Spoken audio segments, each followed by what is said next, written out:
Shalom. Sudah makan? Ya, puji Tuhan.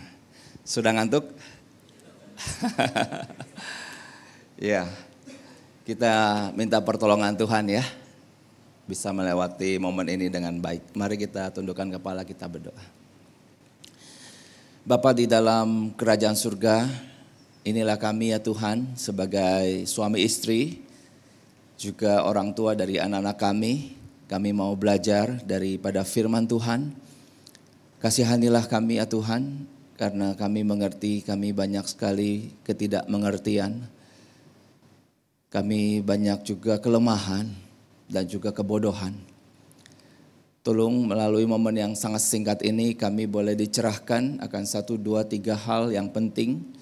Di dalam kami boleh dipakai oleh Tuhan sebagai orang tua yang masih punya kepekaan untuk membawa anak-anak kami boleh hidup di dalam Tuhan. Tolonglah kami ya Bapa.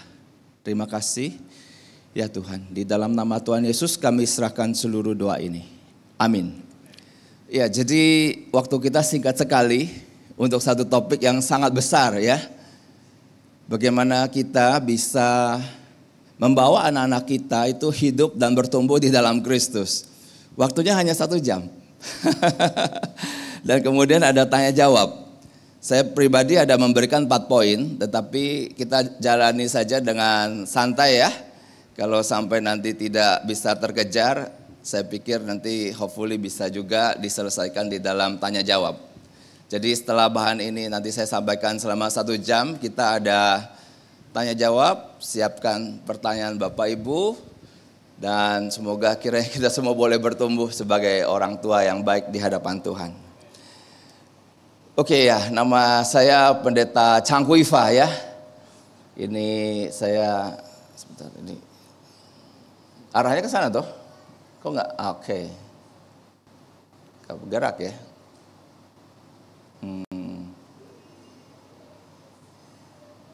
Nggak berespon. Nah, ya saya pikir saya kenalan dulu lah ya. Jadi saya dengan Liana, istri saya boleh, ini temenin saya dari Bandung tadi. Liana ya, iya. Kami ini sudah menikah 23 tahun ya. Puji Tuhan 23 tahun dapat anak 3. Kelihatan ya di sini ya. Yang pertama yang baju kaos hitam itu Joe Stein, anak pertama. Ya dia udah punya pacar ya, baru setahun sih pacarannya ya. Namanya Mitchell, pas besok ulang tahun nih si Mitchell. Nah jadi itu anak saya pertama, dia sudah lulus S1 psikologi di Maranatha di Bandung. Dan langsung lanjut untuk S2, jadi ambil psikologi science ya. Nah kalau yang sebelah saya cewek namanya Joylin. Saya dulu pernah punya impian dari 3 anak, minimal 1 ikut papanya jadi hamba Tuhan. Nah, rupanya yang cewek ini meresponi ya. Sejak tahun lalu dia sudah kepengen sekolah teologi. Maka saya suruh ikut open house itu di SFT Reform. Sekolahnya saya sama Pak Kisen ya. Nah, pulang dari sana, saya tanya, gimana? Seneng gak kuliahnya? Seneng Pak. Waduh serius dia. Karena 5 mata kuliah itu tidak mudah. Ya udah, rencana sekolah di Jakarta.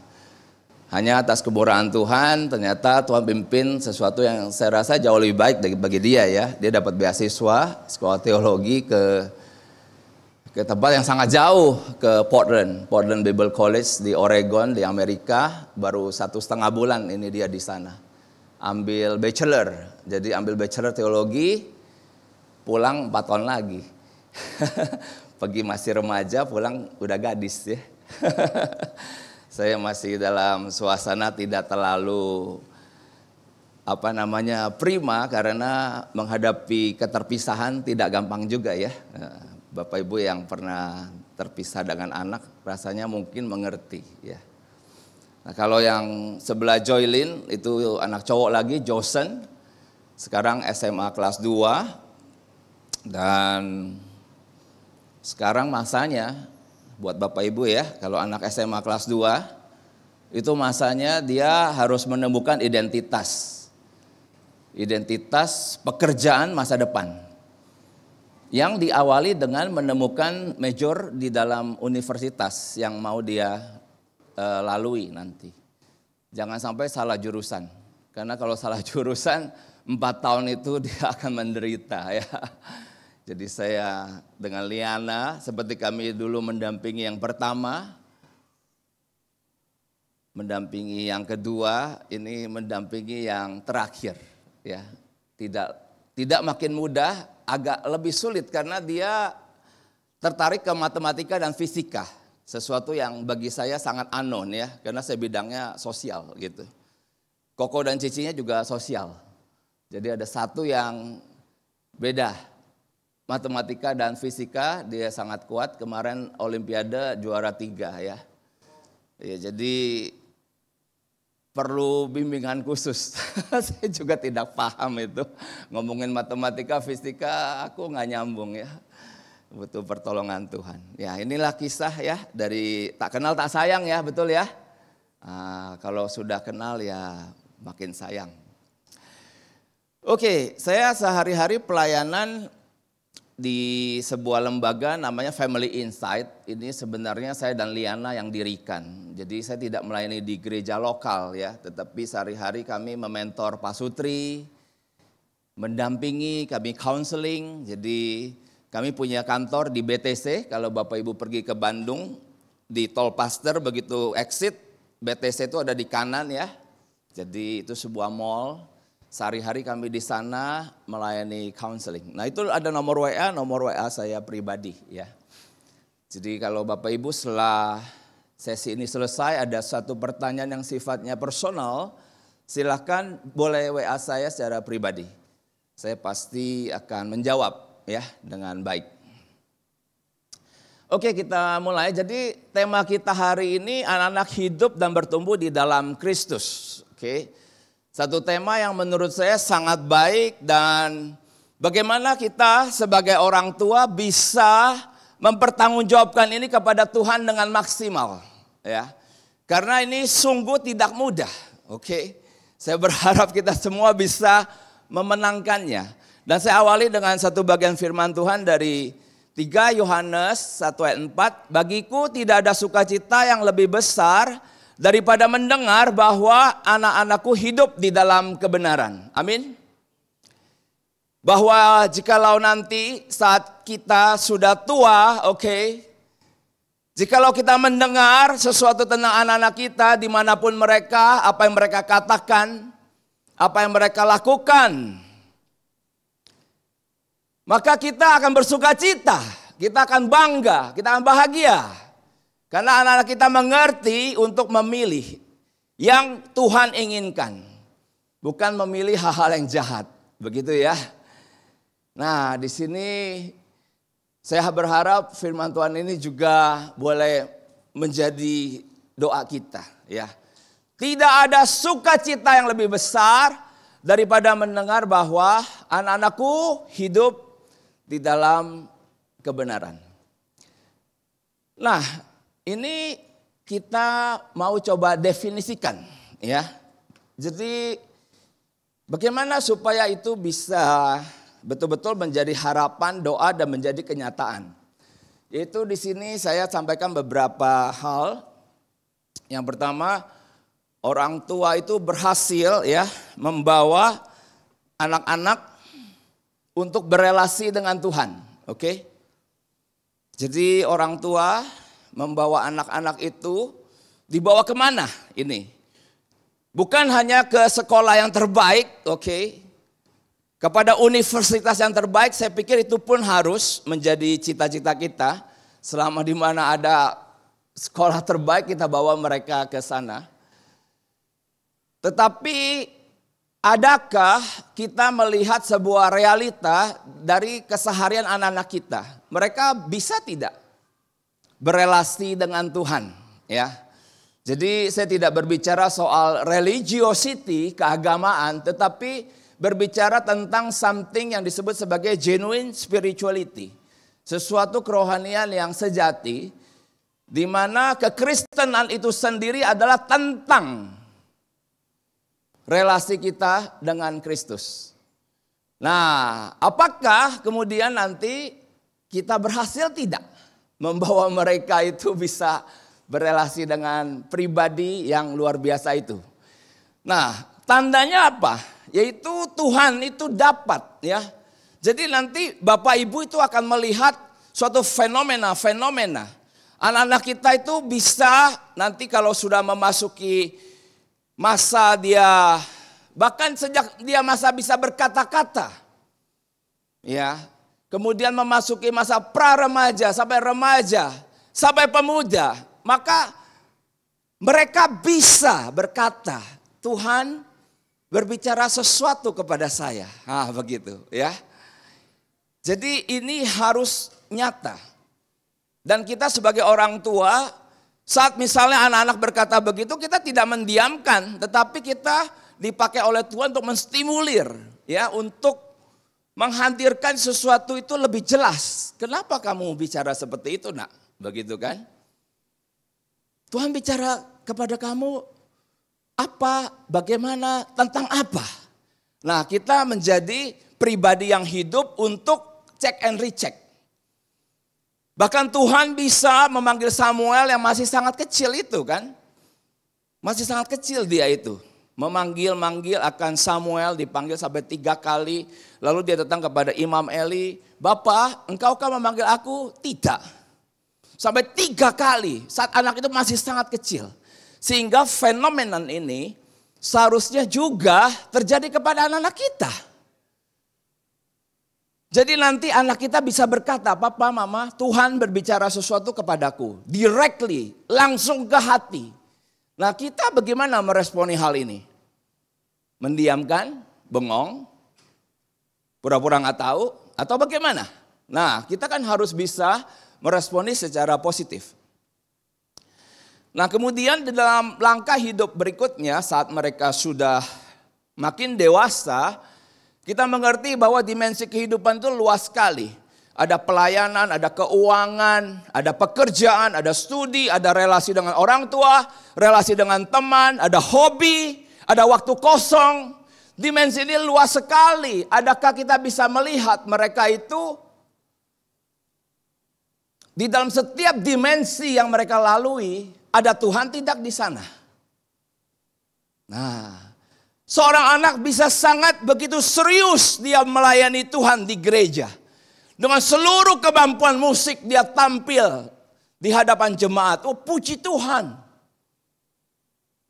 Tetapi di rumah, saat dia melalui waktu kosong, adakah dia bertanggung jawab kepada Tuhan? Dia apakan waktu kosongnya itu? Gitu ya. Jadi seluruh dimensi ini luas sekali. Dan yang disebut sebagai dipimpin oleh Roh Kudus adalah saat Roh Kudus itu berbicara kepada anak-anak kita setiap dimensi itu, ya. Sehingga kita bisa melihat anak-anak itu makin rohani. Apa artinya makin rohani? Artinya mereka makin bisa berespon secara positif terhadap kehendak Tuhan. Nah, kita mengerti bahwa sebagai orang tua kita pun sudah jatuh dalam dosa ya. Sehingga hal-hal seperti ini, jikalau kita mengharapkan ada dalam diri anak-anak kita, maka tak terhindarkan. Kita adalah orang pertama yang harus menghadirkannya terlebih dahulu, amin. Kalau enggak anak kita mau belajar dari siapa ya.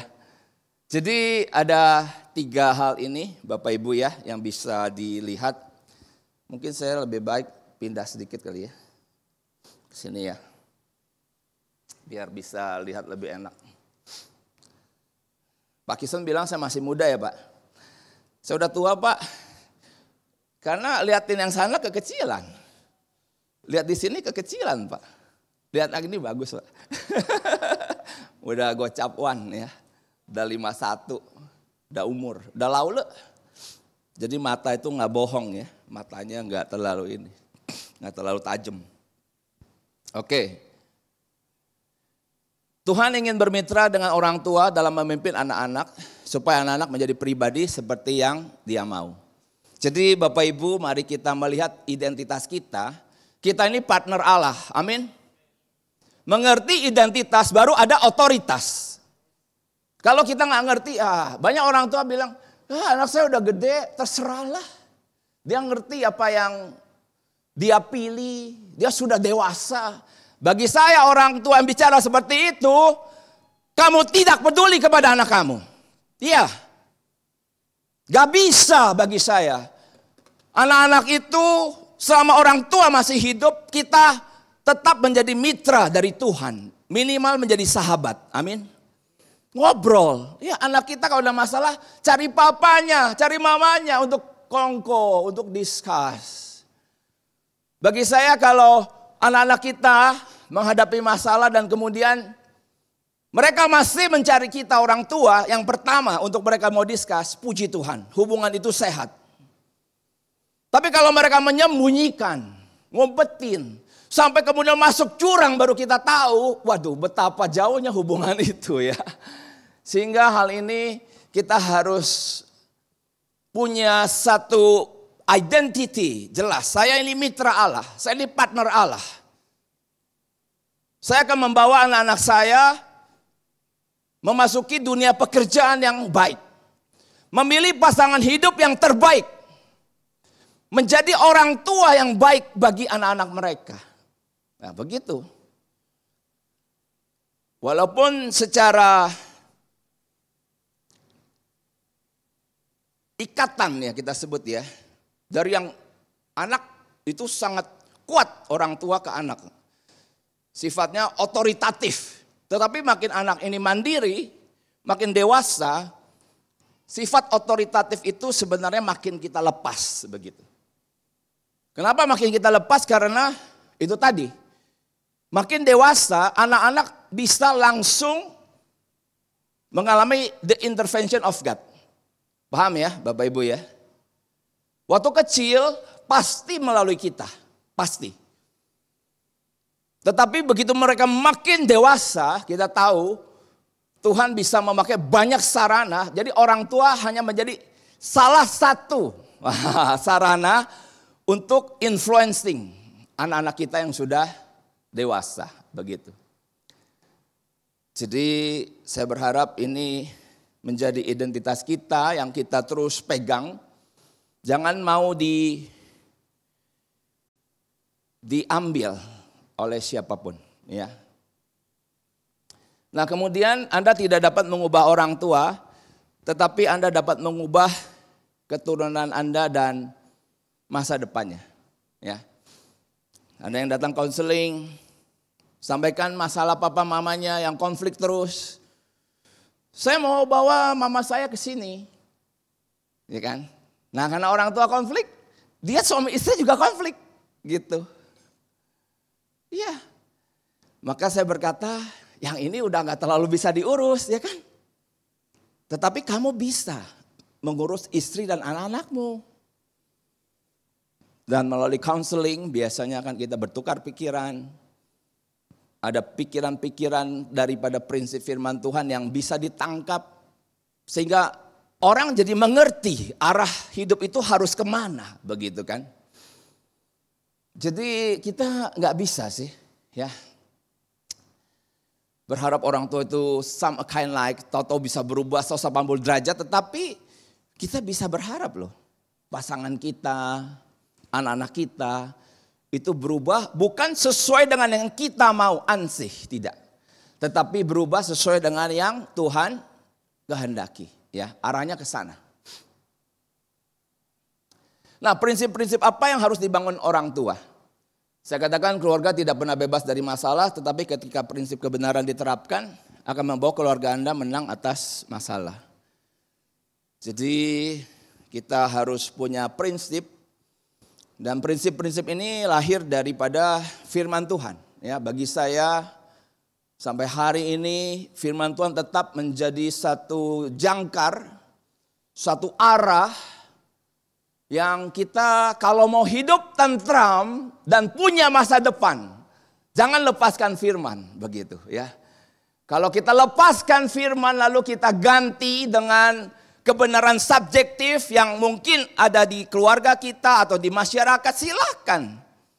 Mungkin di masa temporer sementara kelihatan baik, tetapi dalam jangka panjang saya tidak jamin, ya. Tidak ada yang baik di dalam society ataupun background keluarga kita yang sudah jatuh di dalam dosa, ya. Sehingga memang kita harus kembali kepada prinsip firman Tuhan. Nah, yang pertama prinsip kesepakatan. Apa ini? Saya sampaikan di sini, suami istri harus satu suara saat mengatur dan mendisiplin anak. Saya awali dengan janji firman Tuhan. Sebab itu seorang laki-laki akan meninggalkan ayah dan ibunya dan bersatu dengan istrinya sehingga keduanya menjadi satu daging. Mereka keduanya telanjang, manusia dan istrinya itu, tapi mereka tidak merasa malu. Jadi prinsip bahwa suami istri itu adalah one solid team. Satu tim untuk bekerja sama. Ya, jadi sejak diberkati Tuhan di gereja, maka kita terus-menerus harus mengeksersis, melatih seumur hidup Bapak Ibu ya tentang kebersatuan ini. Dan ini paling sering direbut oleh setan ya. Setan sering kali merebut ini sehingga keluarga itu kelihatan suami istri masih tidur seranjang, masih tinggal satu rumah, masih pergi ke gereja bersama-sama, tapi pada banyak keluarga sudah tidak ada persatuan. Nah, maksudnya apa? Jadi kebersatuan ini harus terus kita perjuangkan karena orang tua yang bersatu itu fondasi bagi parenting yang terbaik bagi anak-anak. Nah, tetapi kalau orang tua udah mulai konflik, mulai silent treatment, saling mendiamkan, makin sering kirim piau gitu ya. Nah, lalu anak-anak lihat, jamin masa depan anak-anak itu nanti kalau mereka sudah berkeluarga banyak kepahitan. Dikasih suami paling bagus pun dia tidak akan hargai. Dikasih istri yang paling terbaik pun dia tidak bisa mengasihi. Karena teladannya dari kecil itu papa mamanya yang suka main piau ya, piring terbang dan segala macam. Jadi apa yang harus disatukan? Paling tidak ada 4. Yang pertama kerohanian. Kedua itu pikiran. Ketiga itu emosi. Nah, dari penyatuan rohani, pikiran dan emosi maka melahirkan akan keputusan. Nah, ini repot ya.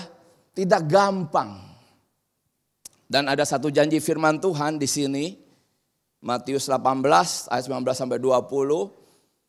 Wah, ini firman bagi saya sampai hari ini masih menjadi sebuah keajaiban di dalam kehidupan kami berumah tangga.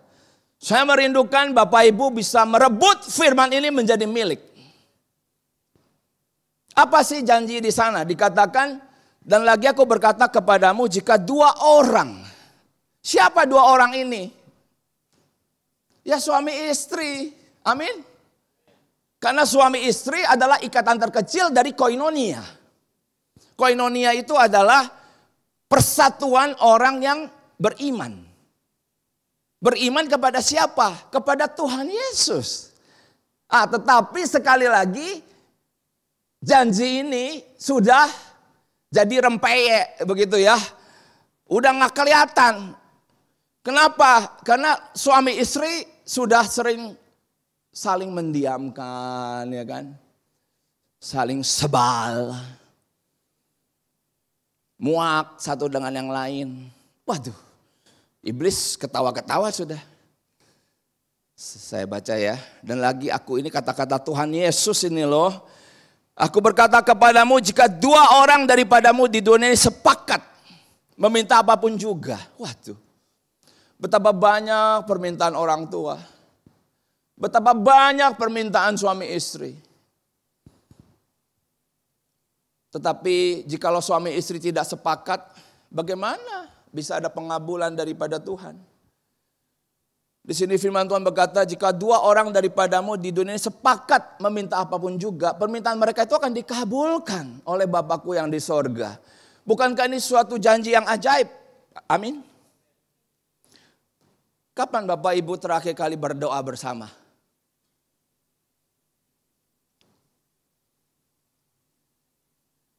Tentang apa? Dan bagaimana caranya?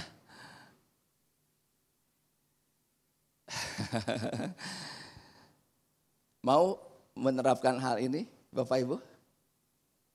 Mulai hari ini nanti ya, boleh ya. Minimal diingetin satu lah ya. Saya pernah tanya satu Pak Sutri ya, di kota lain, di Konoha, bukan di sini. Suka doa berdua, doa sepakat. Oh iya, biasa Pak Cang. Bagaimana cara doanya? Ya kita doa. Caranya? Ya pas doa ya gini.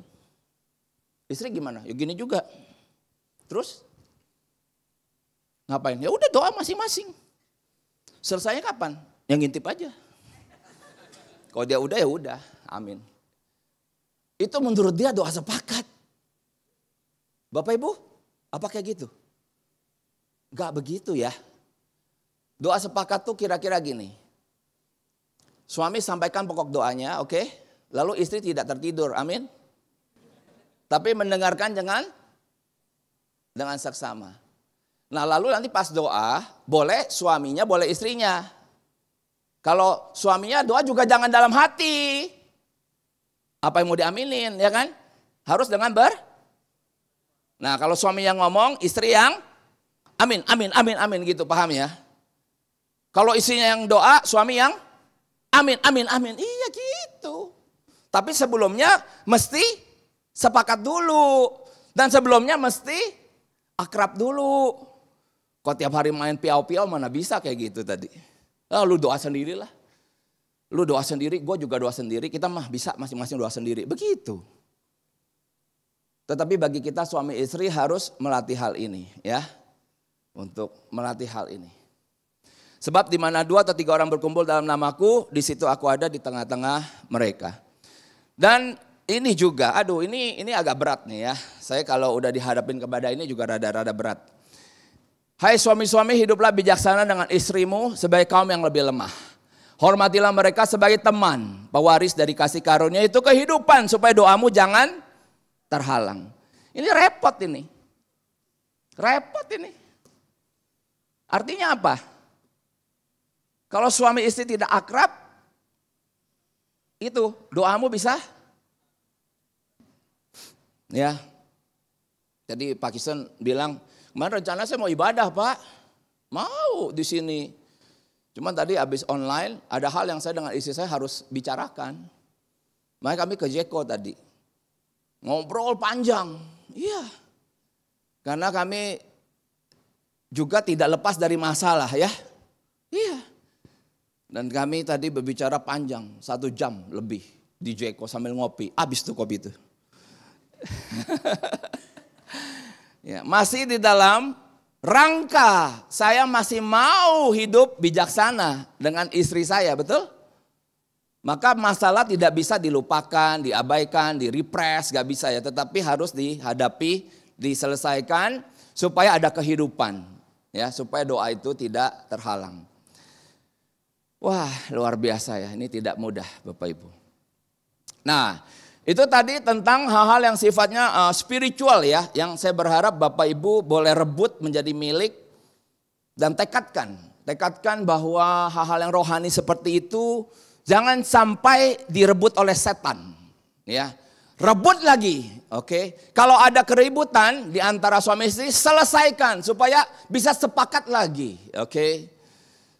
Besok-besok ada ribut lagi, oke, rebut lagi, sepakat lagi, begitu kan? Terus saja, karena kita tidak mau sampai iblis itu merebut akan warisan iman yang begitu indah. Jikalau 2 orang, yaitu suami istri itu sepakat untuk menghadapi sesuatu di dunia ini. Nah, di sini kita melihat Bapak Ibu, aduh ini juga sesuatu yang penting ya. Bahwa secara manusia, Bapak Ibu dulu waktu menikah pasti mengalami ini ya, mengalami romance. Ini warnanya hijau ya. Nah, kelihatan nggak Bapak Ibu? Ya romance lah itu ya. Di sini ada yang menikahnya dijodohin? Enggak ya? Bapak Ibu menikah karena jatuh cinta enggak sih? Iya toh? Jatuh cinta ya. Saya juga. Ya, jatuh cinta ini, romance ya. Nah, atas cinta kemudian kita berani. Berani apa? Berani menikah. Amin.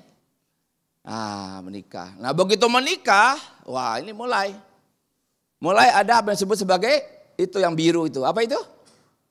Power struggle. Apa sih power struggle? Power struggle itu artinya sebagai seorang manusia kita punya ego, ya, kita punya ego.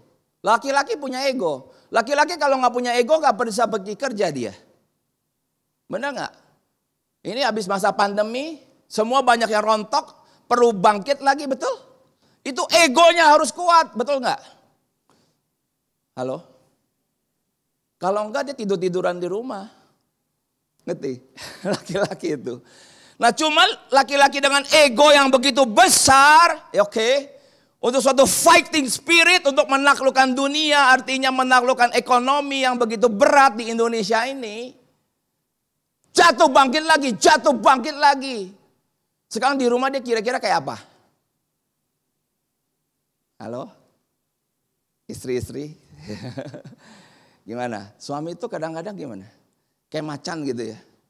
Hah? Antara tegas sama keras ya. Sama ego atau main egois ya kan? Ya toh, kayak kecampur-campur ya, betul? Tapi ini bukan bicara soal lelaki saja, wanita juga sami mawon. Sama aja kan wanita. Wanita kalau dia punya keinginannya tidak tercapai, kalian ngapain? Ayo. Satu, mulut. Ya enggak? Iya kan? Ada yang ngambek. Kunci kamar. Suami enggak bisa masuk. Iya. Bukannya kapan? Suka-suka istrinya. Ada yang kayak gitu. Wah, tidur di halaman nih gua. Gitu ya. Nah jadi ini power struggle. Nah kalau masing-masing mempertahankan power struggle, hati-hati, itu lari ke bawah. Apa tuh? Separation. Bohwat, ya udahlah terserah lu lah, gitu kan. Lu gua. Nah mulai terjadi di rumah itu ada 2 divisi. Hah? Divisi 1, divisi cari duit, betul? Siapa? Suami. Divisi 2, divisi domestik. Kebersihan rumah, urus anak-anak kan? Kalau mereka diskusi, ribut. Jadi terjadi 2 divisi. Dan divorce akar katanya dari division. Bisa paham? Saya bukan berkata suami yang kerja ngurusin anak, lalu istri yang ngurusin anak kemudian kerja, bukan begitu ya. Kita ini tidak mengacaukan fungsi dan peranan, tidak. Tetapi penyatuan itu terjadi karena saling update. Bisa paham ya, saling update ya. Jadi istri mengupdate tentang anak-anak kepada suami. Lalu suami mengupdate dunia kerja, betul? Kepada istri. Nah pertemuan updating itu dibawa kepada Tuhan dalam doa, amin. Jangan sampai udah gak mau tahu, ini pokoknya urusan lu, ini urusan gua. Yang penting yang di sini, yang penting lu store, storan ya. Nah ada kayak gini nih, yang penting storan ya. Lu mau jumpalitan kayak di dunia kerja lu, gua gak pusing. Lagian gua juga gak ngerti lu kerja apa sih. Yang penting duit. Nah kalau kayak gini bahaya ya. Atau di sini orang ini laki, ya pokoknya anak ini mesti nilai bagus. Kalau jelek dilesin. Ini pokoknya duit lancar. Wah kayak gitu. Ya gayanya ya. Wah itu udah 2 divisi ya. Nah Bapak Ibu yang dikasihi Tuhan, sebagai orang tua yang berhasil ya, kita harus turunkan ego. Catat tuh ya, turunkan ego. Kalau salah minta maaf, amin. Hello. Kalau salah apa? Saya sorry. Jangan ketinggian ego ya. Ada satu pastor yang kami layani, betul gitu, udah salah. nggak mau minta maaf. Egonya tuh setinggi langit ya. Gak bisa diturunin untuk just sorry ya gitu. Gak bisa itu. Kalau terus begitu oke, itu separation. Tetapi suami istri yang ingin menjadi orang tua yang baik, dia harus naik ke sini, ke atas. Itu cooperation. Nah cooperation itu kan adalah kerjasama. Kerjasama ya tadi kesepakatan. Nah kesepakatan itu apa? Jikalau suami berkata iya, istri berkata iya. Jikalau istri berkata tidak, suami bagaimana? Ya tidak, ya kan itu cooperation, betul gak sih? Tapi kalau salah satu ngeyel, antitesis terus, ya kan? Ini udah mau ada pemilu ya. Yang satu kan antitesis ya, betul ya? Ya kan? Nah, kalau antitesis kan artinya yang satu mau di sini, yang satu mau berubah. Nah, itu kan bukan sepakat. Itu tidak cooperate namanya kan? Nah, sedangkan cooperation artinya suami istri terus melatih diri untuk berdiskusi, terus berdiskusi. Dan jikalau saat berdiskusi sebenarnya bukan ujung-ujungnya itu siapa yang menang ya. Saya kasih tahu ya ini penting Bapak Ibu. Saat berdiskusi, jikalau dia objektif, oke. Jikalau ini objektif, pemikiran itu bisa dilahirkan oleh istri, oke. Bisa dilahirkan oleh suami, betul? Tapi jikalau itu dari Tuhan, itu akan baik bagi keduanya. Ada amin? Harus amin. Ini penting. Ini namanya objektivitas. Nah kalau ada unsur anak-anak di dalamnya, saat diputuskan begitu oke. Bisa aja istrinya lebih pintar. Benar gak? Jadi istri keluarkan idenya. Wah suami mikir. Tapi dalam pemikirannya, jikalau itu yang datang dari Tuhan, pasti mendatangkan kebaikan bagi semua pihak. Ya, ini penting. Jadi bukan hanya salah satu pihak yang merasa kemudian kepalanya makin besar gitu. Oh gue menang nih ya. Gue menang bandar nih gitu kan. Tapi yang lainnya berkeluh kesah ya. Yang lainnya marah. Enggak begitu Bapak Ibu ya. Jadi cooperation ini akhirnya membawa kepada jikalau itu tadi tercapai terjadi mutuality. Mutuality itu kesalingan. Ya saya respect sama kamu. Karena bagaimanapun apa yang kamu pikirkan, kamu putuskan itu memang bagus, ya, memang baik. Nah ini terus yang harus di-exercise oleh suami istri. Sampai akhirnya bisa menjadi co-creativity. Co-creativity itu artinya memang kita menjadi rekan sekerja Allah. Ya, menjadi rekan sekerja Allah untuk membawa anak-anak kita hidup di dalam Tuhan.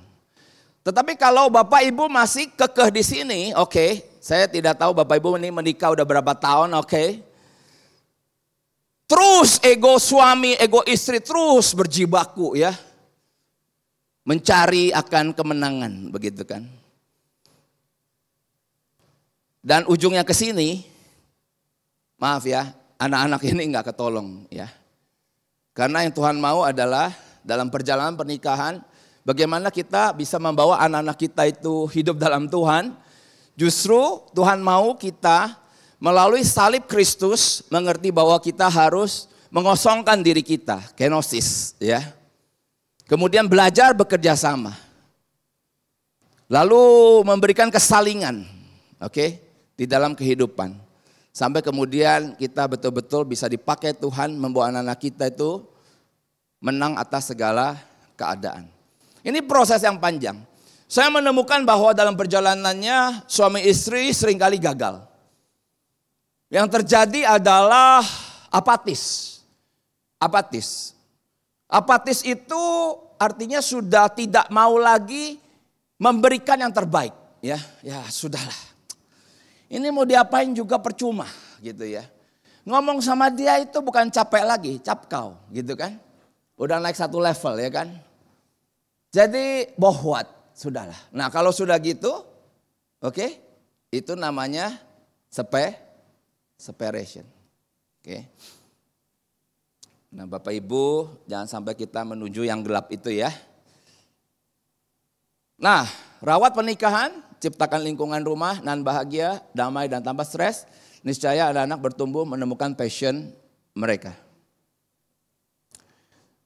Nah yang berikutnya di dalam kesepakatan suami istri, oke. orang tua mengerti anak sudah jatuh dalam dosa. Jadi Bapak Ibu harus pahami hal ini. Oke. Jadi dalam teologi Kristen, kita tidak mengakui bahwa anak yang lahir itu selembar putih yang bersih. Itu teologi agama lain. Oke. Nah, tetapi dalam teologi Kristen kita mengerti apa yang dikatakan oleh Daud di dalam Mazmur itu, bahwa sejak dari dalam kandungan ibuku aku sudah berdosa. Oke. Nah, sehingga di dalam keberdosaan mereka, kita mengerti kalau kita biarkan anak-anak, kita biarkan aja gitu ya, maka yang merajalela dosanya gitu. Nah, akhirnya orang tua di sini memang akhirnya harus sepakat. Sepakat apa? Bapak Ibu lihat di situ sebenarnya ada 3 level ya, yang saya rasa orang tua harus terus-menerus sepakat. Yang pertama menegur. Jadi kalau anak kita itu adalah anak yang baik hati nuraninya, dengan teguran saja dia sudah puhau ise gitu ya. Jadi dia sudah nggak enak hati. Ya sudah, jangan dihukum, apalagi jangan digebukin ya kan. Karena diomongin aja dia sudah puhau ise, kan begitu. Itu namanya dapat anak yang extraordinary kali ya. Nah, tetapi ternyata ada juga anak kita yang ditegur juga gak bisa. Maka harus dihukum. Nah, hukumannya ini harus sepakat. Suami istri ya. Nah, udah dihukum, masih juga malah dia ngeledekin kita. Ya kan? Bapak Ibu mau gimana? Ini juga ada power struggle antara orang tua dengan anak. Maka dikatakan yang paling berat pukul dengan rotan. Tapi ini buat anak-anak. Kalau anak sudah remaja ya gak bisa. Gitu. Dan dikatakan tongkat dan teguran mendatangkan hikmat, tetapi anak yang dibiarkan mempermalukan ibunya. Lalu dalam bagian Amsal yang lain dikatakan, berilah anakmu rotan, maka anakmu itu tidak akan menuju kepada kebinasaan. Jadi kita kasih anak kita tuh rotan, maka dia tidak akan menuju kepada kebinasaan. Ya.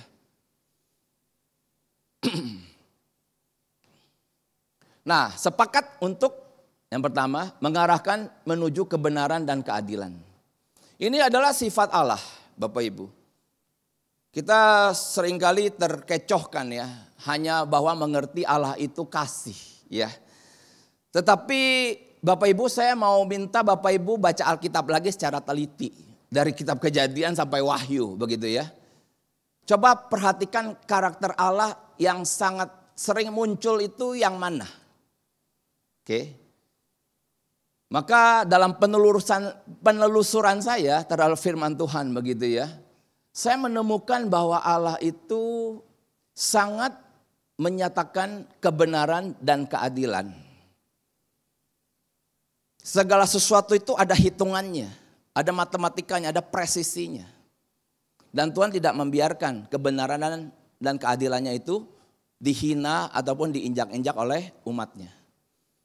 Nah, tetapi jikalau kemudian umatnya menghina akan kebenaran dan keadilannya, maka dikatakan Tuhan itu panjang sabar dan kasih setianya. Nah, begitu ya. Nah, tetapi panjang sabar dan kasih setia itu juga tidak bisa dilepaskan daripada kebenaran dan keadilan. Nah, itu semua terkunci di situ. Sehingga di dalam berbagai kesepakatan untuk menegur, menghukum ya, harus ada kebenaran dan keadilan supaya kita sebagai orang tua tuh tidak dihina-hina sama anak kita. Tegas dalam batasan boleh dan tidak boleh, disertai dengan alasan. Harus ada alasannya. Karena memasuki anak itu dunia remaja ya, mereka mulai bisa memiliki pemikiran yang abstrak. Nah, pemikiran yang abstrak ini adalah sesuatu tentang beberapa hal. Yang pertama tentang moral value. Moral value itu artinya mereka bisa menimbang. Yang ini sangat baik, yang ini sangat kurang baik, yang ini baik-baik kagak gitu ya. Itu moral value. Nah, juga abstraksi itu tentang masa depan. Dia bisa menembus pikiran tuh sampai 5-10 tahun ke depan begitu kan. Nah, dalam kemampuan seperti ini, maka kalau kita nanti udah punya anak remaja, kita berkata ini tidak boleh. Nah itu jangan keluar dari ruangan kosong. Tetapi harus ini disertai alasan. Kenapa itu tidak boleh? Karena kita mau melatih kemampuan abstraksi dia supaya akhirnya dia bisa diarahkan untuk mengerti yang mana yang baik, mana yang sempurna, dan yang mana adalah kehendak Tuhan. 3 hal ini beda ya. Sesuatu itu bisa baik, belum tentu sempurna. Tetapi sudah baik, sudah sempurna, tetapi ternyata belum diperkenan oleh Tuhan. Waduh repot ya, repot bener. Sedangkan yang kita inginkan adalah di dalam kemampuan abstraksi mereka itu, mereka akhirnya bukan hanya memilih yang baik, tetapi juga memilih yang sempurna dan yang Tuhan perkenan. Nah ini saat mereka itu menuju dewasa dengan pilihan-pilihannya, oke, lalu kita kan hadir. Tidak. Boleh. Tapi why? Kenapa Pak? Di situ kita harus punya reasoning, ya. Di mana reasoning kita setelah kita paparkan, anak kita itu akan menghormati kita. Oke. Aku bisa meyakini statement papaku ini benar. Maka nanti kalau dia dewasa, saat dia ada masalah dia akan tanya teman-temannya. Maka dia akan ketemu jawaban teman-temannya yang amburadul. Sampai kemudian dia bisa bandingkan, kayaknya pendapat papaku lebih waras dah ya ketimbang teman-temanku yang ya itu semua ya kan. Jadi ini kita harus exercise ya Bapak Ibu, kita harus latih. Nah yang kedua prinsip keteladanan Bapak Ibu. Anda di luar rumah harus konsisten dengan siapa Anda di dalam rumah. Wah ini repot juga ya. Bagi saya ini juga sebuah pergumulan. Ini tidak mudah. Nah, jadilah pengikutku sama seperti aku juga menjadi pengikut Kristus. Ada amin Bapak Ibu? Amin ya. Ini tidak gampang ya. Karena kalau di rumah kelihatan semuanya ya. Nah, keteladanan seperti apa yang harus orang tua wariskan? Ini saya pertanyakan. Satu keluarga dengan keluarga yang lain tuh beda-beda ya. Ada suami istri misalnya jalan di mall. Istrinya pengen gitu digandeng suaminya. Betul ya? Ya kan? Suaminya juga kan gandeng ya. Kata Cak Lontong supaya nggak belanja kemana-mana ya. Digandeng terus ya kan. Nah, tetapi ada suami istri yang lain nggak begitu. Ya kan? Terserah istri mau jalan kemana aja kan. Suaminya ngapain? Ya duduk ya kan. Kalau di CP itu ada tempat duduk banyak ya. Semua suami muka bengong semua tuh. Istrinya pada hilang ya kan. Kan beda-beda toh. Mau teladanin bagaimana? Nah, ada keluarga juga, kalau marah katanya sebelum matahari tenggelam mesti beres ya kan. Sesuai firman ya kan. Tetapi orang yang pernah ngomong begitu saya lihat juga enggak konsisten. Ternyata sampai matahari tenggelam dia masih penuh dengan amarah ya kan. Ya, jadi bagaimana? Nah sehingga ini saya pertanyakan ya. Keteladanan seperti apa yang harus orang tua wariskan. Karena ada value dari masa lalu kita, dari keluarga asal, oke? Yang telah membawa kita hari ini jadi orang dewasa. Ada value dari dunia, betul ya? Yang bagi banyak orang harus begitu tuh. Nggak bisa begini, yang bisa begitu tuh ya kan. Tetapi saya pikir kita punya value yang dari kitab suci ya. Yang kita harus terus menerus latih. Nah ini satu saya pertanyakan ini. Apakah Anda pernah melihat anak-anak membaca Alkitab dengan teratur? Ada? Bapak Ibu? Bapak ada ngangguk-ngangguk ya? Ada. Dia baca. Umur berapa anak?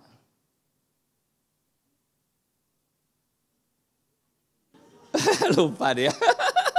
Pak anak orang ya Pak? Berapa umurnya? 10. Cowok cewek? Cowok. Dia ada baca Alkitab teratur. Puji Tuhan. Yang lain ada? Bapak Ibu yang lain? Angkat tangan. Pak Kristen, puji Tuhan. Ibu ada ya? Anak umur berapa? 11, puji Tuhan. Yang lain? Ada, ibu? Ibu, anak tiap hari baca Alkitab secara teratur. Oh, puji Tuhan, senang sekali. Yang lain?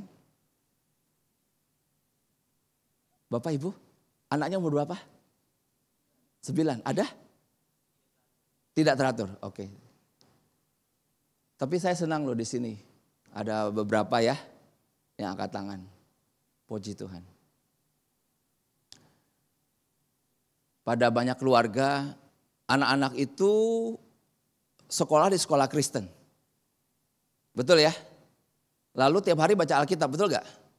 Tapi kan di sekolah kan? Nah lalu ke gereja ibadah. Di gereja kan baca Alkitab, betul kan? Tapi pertanyaannya di rumah ada gak baca Alkitab? Itu yang tadi saya pertanyakan. Nah, di sini bicara keteladanan. Ya saya jujur saja ya, saya sampai sekian tahun yang lalu itu sampai 2019 ya, sampai 2019 ini kan 2023. Saya memang seorang hamba Tuhan, tetapi anak-anak saya memang semua besar di gereja, sekolah Kristen udah pasti. Tapi saya jarang sekali melihat anak saya baca Alkitab. Di rumah maksudnya. Nah sehingga di tahun 2019 itu saya kemudian ya berdiskusi dengan istri saya. Lihatlah kita mulai yuk membaca Alkitab setiap hari gitu.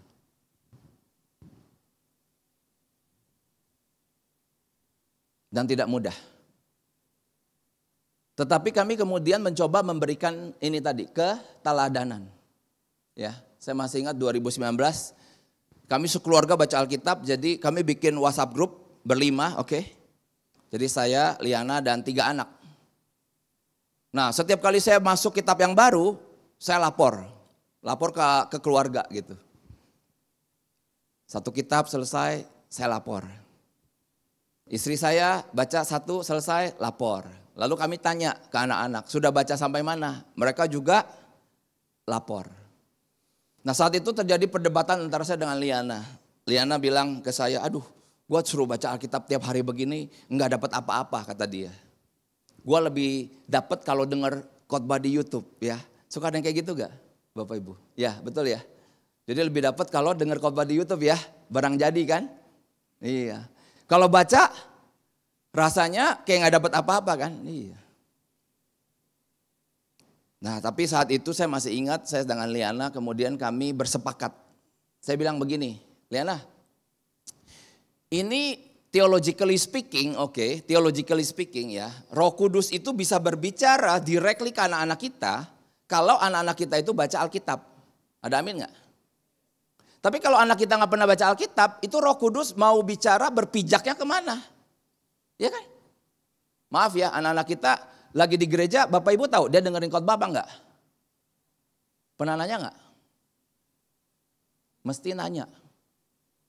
Saya setiap kali pulang, anak saya pasti saya tanya, tadi khotbahnya tentang apa? Seringkali anak saya bilang, enggak tahu Pak tadi khotbah apa, kayak gitu. Iya, antara pengkhotbahnya yang buruk, atau anak saya yang ketiduran ya kan? Kita kan enggak pernah tahu. Ini semua kelemahan-kelemahan kan? Maka saya berkata pada istri saya bilang kita kasih keteladanan buat anak-anak kita. Tiap hari kita baca Alkitab. Sehingga dengan keteladanan tersebut kita bisa nagih ke mereka untuk mereka bisa baca. Tahu gak anak-anak saya tuh awalnya tuh setengah mati. Kayak orang diseret-seret. Iya. Tetapi this is theologically speaking. Artinya berbicara secara teologi kalau kita membaca Alkitab teks yang mati itu ya. Itu tidak mati. Sampai satu titik Roh Kudus itu dia pribadi akan berbicara langsung kepada yang membaca. Amin. Itu terjadi kepada anak-anak saya. Iya. Bapak Ibu mau coba? Coba ya. Coba deh. Di awalnya bisa jadi kita agak banyak bertanya sesuatu yang mereka nggak suka. Tetapi kita kasih keteladanan. Papa, mama sudah baca loh gitu. Sehingga karena mereka pohoise, mereka terdorong, begitu kan? Awalnya karena kita. Tetapi sampai satu titik, Saya ulang kalimat ini. Kita bukan bertransaksi dengan Tuhan yang mati. Tapi kita bertransaksi dengan Tuhan yang hidup. Maka saat anak kita membaca ya. Nanti Tuhan bisa berbicara, speaking langsung ke anak-anak kita. Ini harus terjadi. Nah, jadi soal keteladanan ini yang sampai hari ini kami masih coba untuk kerjakan ya dan lakukan bagi anak-anak kami. Nah, yang ketiga, prinsip komunikasi yang terbuka. Wah, waktu saya tinggal 5 menit ya. Masalah orang tua dan remaja bukan kesenjangan generasi, tapi kesenjangan komunikasi. Jikalau seseorang memberi jawab sebelum mendengar, itulah kebodohan dan kecelaannya. Anak-anak tuh sering bilang, mama tuh bawel ya. Ada gak sih? Oh, itu di luar kota ya, bukan di sini ya. Jadi anak baru ngomong sedikit, mamanya udah ya. Instruction, advice, ya kan. Berbagai pendapat. Waduh. Ini firman Tuhan nih ya. Jikalau seseorang memberi jawab sebelum mendengar, itulah kebodohan dan kecelakaannya. Maka saya percaya kita harus ada ya apa yang disebut sebagai di sini. Belajar untuk mendengar dengan jelas, mendengar sampai tuntas tanpa bereaksi. Tugas pertama cinta adalah mendengarkan ya. Mendengar. Ini sebenarnya Tuhan lakukan loh bagi kita ya. Ada pertolongan bagi Israel setelah mereka dijajah oleh Mesir. Itu karena Tuhan mendengarkan seruan mereka. Maka kemudian Tuhan memimpin Musa untuk membawa bangsa Israel keluar daripada penjajahan itu. Nah, di sini tadi ada percakapan ya. Jadi di dalam rumah itu kalau kita mau ada suatu prinsip komunikasi yang terbuka, oke. Ini cepat saja ya karena waktu ya Bapak Ibu. Maka ada 3 level dalam komunikasi yang harus kita latih. Level 1, 2, 3. Yang pertama itu keramahan. Jadi dalam rumah itu, rumah yang sehat, rumah yang hangat itu ada keramahan. Keramahan itu apa sih Bapak Ibu? Itu artinya kalau seorang suami pulang ke rumah, dia tidak diam-diam aja. Tapi dia menyapa anggota keluarga, amin. Itu baru ramah. Atau begitu bangun tidur ya, di dalam rumah itu ada selamat pagi, how are you, ya kan? Itu baru ada keramahan. Nah di dalam rumah itu juga kalau ramah banyak sekali cerita-cerita yang gak penting. Iya, tetapi ramai. Gak penting kenapa? Karena ngomongnya pagi, siang udah lupa, betul gak? Ngomongnya siang, malam sudah lupa. Itu tidak penting, tapi kedengaran. Ada cerita, ada kisah, cucut gitu kan. Nah tetapi itu walaupun tidak penting, itu penting karena itu menunjukkan rumah tersebut hangat. Ada kedekatan. Kebayang gak kalau suami ya sama istri sama anak di satu ruangan tapi diem semua. Itu ada keheningan yang mencekam ya. Benar gak? Semuanya diam gitu ya. Nah di level 2 itu ada memetakan masalah. Ya jadi saya percaya masalah tidak lepas dari anak-anak Tuhan. Maka dalam percakapan harus ada hal ini. Bisa memetakan masalah dan mencari solusi. Lalu level yang ketiga komunikasi dari hati ke hati. Karena suami istri harus bisa bicara heart to heart. Lalu orang tua anak juga bisa menyampaikan isi hatinya. Baru sehat ya. Jadi waktu anak ngomong tentang perasaannya, ya kita tidak boleh menghakimi. Dengarkan. Kita accept perasaannya. Karena perasaan tidak pernah salah. Oke. Nah yang terakhir ya, prinsip keintiman. Kualitas hubungan orang tua dengan anak menentukan besarnya pengaruh pada mereka. Jadi kalau dekat, kalau intim baru bisa kasih influence. Tetapi kalau tidak intim, basically mereka cuma depan kita doang ngangguk-ngangguk gitu. Iya. Tapi dalam hati dia tidak mau nurut sama kita ya. Saat anak semakin dewasa, mereka membuat keputusan-keputusan penting yang berdampak tahunan ke depan. Adakah mereka menjadikan orang tua sebagai teman diskusinya? Sebab itu, jika engkau mempersembahkan persembahanmu di atas mezbah dan engkau teringat akan sesuatu yang ada dalam hati saudaramu terhadap engkau, tinggalkanlah persembahanmu di depan mezbah itu dan pergilah berdamai dahulu dengan saudaramu. Lalu kembali untuk mempersembahkan persembahanmu itu. Jadi ini berbicara di atas tentang religiositas, ya. Bahwa dalam keagamaan itu pasti ada membawa persembahan. Tetapi jikalau kita sedang mau beribadah, dan beribadah itu penting, sangat penting. Oke, maha penting karena mau ketemu Tuhan, tetapi Tuhan berkata, tapi ada masalah kamu dengan saudaramu. Maka Tuhan menyatakan, beresin dulu dengan relasi tersebut dengan anggota keluarga kita. Begitu ya. Jadi ini yang Tuhan mau, bahwa relasi itu sedemikian penting untuk kita perjuangkan. Saya rasa sudah waktunya mentok ya. Jadi Bapak Ibu, di dalam psychosocial development stages dari Erik Erikson ini, kita melihat ini adalah suatu stages, tahapan tahun demi tahun ya, dari orang yang masih kecil, dari 0 tahun sampai orang itu 65 tahun ke atas. Saya percaya bahwa peranan kita sebagai orang tua, tadi yang menghadirkan kesepakatan, keteladanan, keintiman, komunikasi yang terbuka begitu ya. Itu supaya mereka itu berhasil, di dalam masa-masa mereka dewasa. Dan titik-titik keberhasilan itu seharusnya sudah bisa kita lihat ya, apakah kita berhasil atau tidak saat nanti mereka masuk teenagers ini. Apakah terbentuk identitasnya?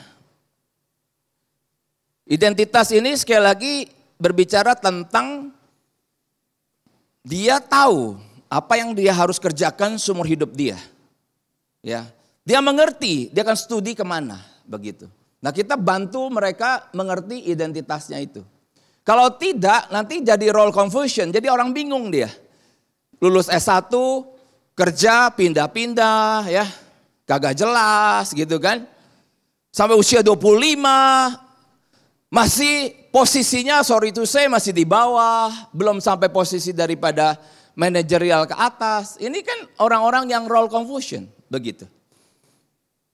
Nah kalau mereka berhasil dalam identitas, mereka akan masuk kepada intimacy. Artinya mereka tidak takut untuk mencintai seseorang walaupun cinta menanggung resiko ya. Resiko tertentu, tapi dia tidak takut atas resiko tersebut. Dia ingin mencintai walaupun resikonya itu mungkin disakiti. Nah, sehingga dia tidak akan terisolasi. Dan saya melihat makin banyak anak-anak muda sekarang menuju usia 40 tidak menikah. Kenapa? Karena ini bubar semua dari kecil, ya. Saya ketemu makin banyak loh Bapak Ibu. Anak-anak muda yang usia 30, 35 tidak menikah. Kenapa? Karena ada insecurity, ada trauma masa lalu, yang diciptakan oleh orang tua mereka, sadar dan tidak sadar. Sehingga akhirnya terisolasi. Ya. Nah kalau dia terisolasi, tidak menikah, ya dia stagnan. Stagnan hidup di sini. Tapi kalau dia bisa melewati identitas, intimasi, dia akan jadi orang generous. Bisa di usia 65 ke atas, ego integrity artinya punya wisdom. Atau kemudian menjadi despair. Despair itu artinya pecah berantakan, begitu ya. Nah sehingga saya percaya jika melihat hal ini, peranan kita sebagai orang tua itu betul-betul penting. Dan kita harus sungguh-sungguh punya curiosity Bapak Ibu. Jadi ini waktu singkat sekali ya, waktu saya sudah habis ini.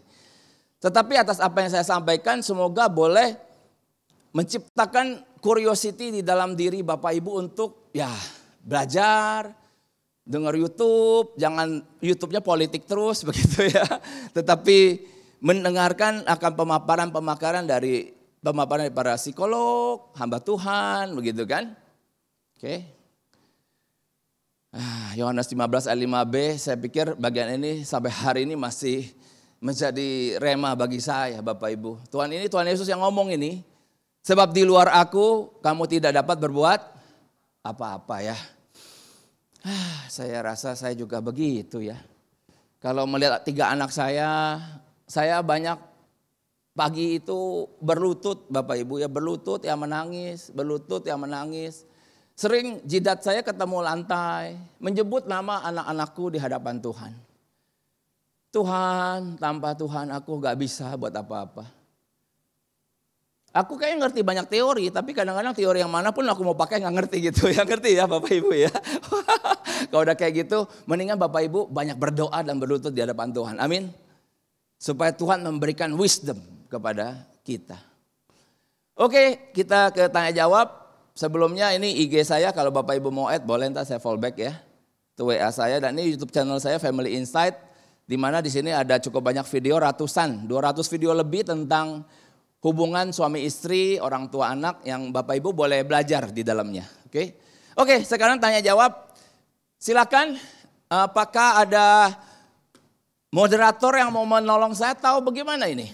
Ada ya, Pak Hadi? Nah, ini Pak Hadi MC ya. Katanya MC ya, Pak?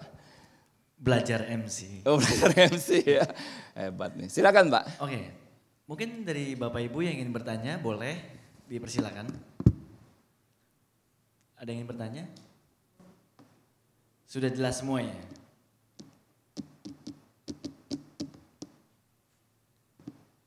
Ada? Oh iya, oke, Koko. Silakan, Koko. Nah, boleh minta minum? Ya, silakan, Pak. Ya, perkenalkan saya Ang, Pak. Dengan istri saya Putri. Ang? Iya, Ang. Oh, Ang? Iya. Oh, oke. Yang aku mau tanyakan, ini kan kita juga sama, kita pasang muda ya, meskipun baru 10 tahun menikah. Kalau yang tadi Bapak ceritakan itu memang tadi saya coba merenungkan yang udah kita jalani selama 10 tahun. Ternyata memang ada beberapa hal yang saya lihat, oh sepertinya memang kita ada salah gitu kan. Kalau dari pandang Bapak itu, kita sebagai orang tua harus mulai dari mana sih Pak? Maksudnya untuk memperbaiki step yang udah kita jalani sekarang ini kan. Maksudnya apakah kita hubungan kita berdua dulu yang harus kita baiki atau kita adalah step berikutnya adalah udah kepada anak yang harus kita treat istilahnya seperti itu. Oke. Iya, pertanyaannya baik sekali. Terima kasih. Pak Aang ya. Iya betul. Pemimpin KTB saya namanya Aang. Iya beneran. Iya. Jadi ingat kok Aang, tapi dia udah meninggal. Iya. Kalau ini yang muda, yang seger ya. Salahnya apa dulu Pak? Bisa ditolong untuk didefinisikan. Misalnya. Ya.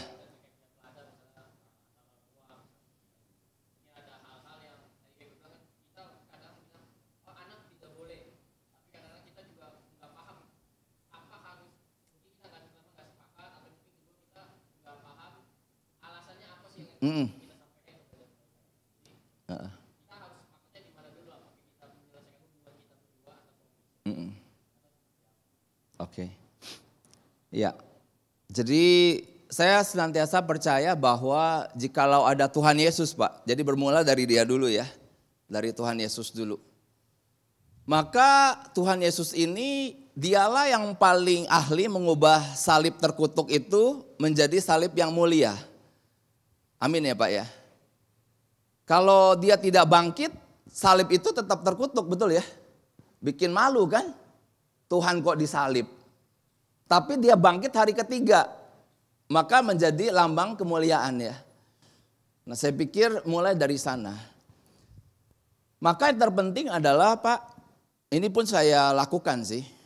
Saya memang bertekad untuk membangun hubungan intim dengan Tuhan dulu. Melalui tadi membaca Alkitab tiap hari, itu penting. Karena saya mengerti bahwa jikalau tidak ada wisdom dari Tuhan Yesus, jangan-jangan yang boleh tidak boleh tadi itu hanya lahir dari like and dislike aja gitu. Kita lagi happy boleh, ya enggak. Besok kita lagi bete gak boleh kan gitu. Tapi kalau kita berhubungan intim sama Tuhan setiap hari dengan membaca firman, saat teduh gitu Pak. Itu sangat mengurangi like and dislike itu Pak. Sangat mengurangi gitu. Maka saya sarankan itu boleh Bapak, Aang dan Ibu ya bertekad dari memulai hubungan intim dulu dengan Tuhan. Itu dulu satu. Nah yang kedua, memang waktu mau melahirkan keputusan yang katakanlah berupa border ya. Border itu kan batas. Nah batas itu memang harus dilahirkan oleh papa mama. Memang. Nah batas itu apa sih? Misalnya berapa jam anak main handphone gitu kira-kira gitu loh. Itu harus ada. Lalu anak saya yang sudah dewasa nih, Justin. Saya bilang sama dia, pulang ke rumah itu paling telat kamu nyampe di rumah ya jam 10 malam. Itu border. Nah kalau lebih dari itu gimana? Namanya sudah melanggar border kan gitu. Gitu. Nah dia dalam 1 minggu dia ada care group. Care groupnya aja bubar jam 10. Terus nganterin pacarnya. Terus sampai rumah 11:30 malam. Betul nggak? Ya begitu. Tapi itu adalah excuse 1 hari kira-kira kan. Hari lainnya boleh nggak? Nggak boleh, kan begitu. Kalau hari lainnya kamu melanggar border itu, ya kamu berhadapan dengan papamu yang masih hidup ini, kira-kira gitu kan. Dan papamu bisa ngasih hukuman, bisa. Nah jadi, tetapi itu kan lahir dari kesepakatan, suami istri setuju kan. Artinya waktu saya tidak ada di rumah kan saya suka keliling nih. Jangan dia pikir bapak gua gak ada lalu aturan bisa dijebol ya kan enggak ya. Kan artinya masih ada maminya di rumah tuh. Yang menjaga border itu tuh, border itu. Nah sehingga border itu memang harus dibuat. Nah lalu dipertanyakan, kenapa jam 10 Pak? Ya kan begitu. Ya kita kasih alasan. Kamu coba aja baca berita, orang ditabrak, kecelakaan, penodongan, perampokan jam berapa tuh? Ya kan? Kecelakaan ya kan, tabrak lari, lihat aja jam berapa tuh. Rata-rata kan terjadi dalam kegelapan malam ya kan.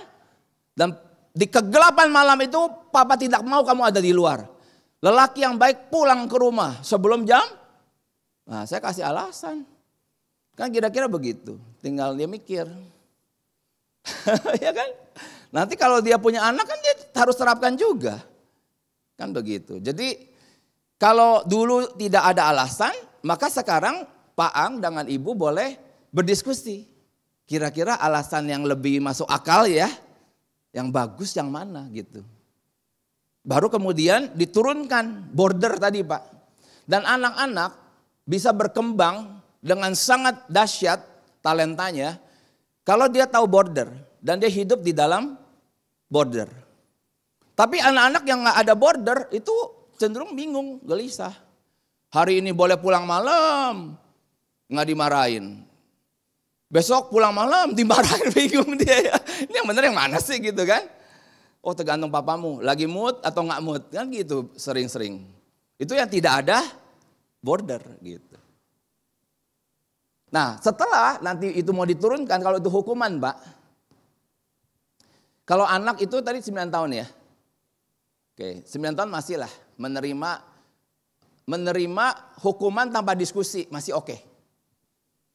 Jadi papa mamanya yang sehat dan waras mengeluarkan hukuman tanpa dipertanyakan oleh anak umur 9 tahun. Bagi saya masih oke. Tapi kan ini kalau dia sudah remaja tuh teen ya. Teenager ya. Coba kita lihat yang tadi itu. Teen ini 12 teen ya. 18. Nah, sebenarnya 19 juga masih sih. Pokoknya teen tuh, 19 ya. Nah, itu udah gak boleh tuh Pak. Udah gak boleh pokoknya. Tapi setelah diputuskan, gimana menurut kamu hukumannya? Oke gak? Gitu kita tanya. Dia entah bisa nawar. Segitu keberatan Pak. Maunya berapa? Gitu, ya boleh.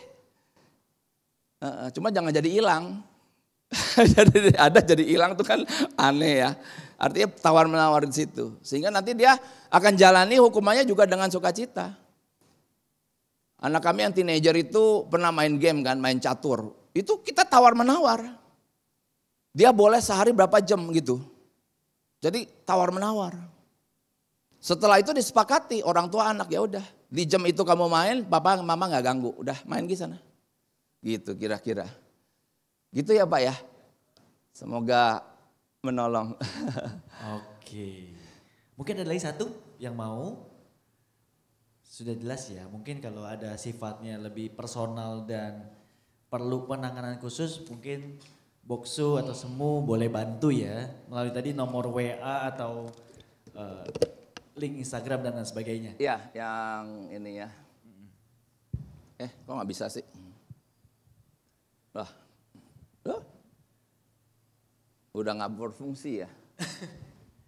Itu tandanya waktu udah selesai. Kita boleh pulang ya. Udah tidak berfungsi ya. Nggak bisa. Nah ini ya, itu dia. Itu WA saya Bapak Ibu. Saya biasa seminar kemana-mana memang saya sharing karena saya mengerti bahwa seringkali persoalan family itu tidak bisa selesai hanya dengan seminar begini.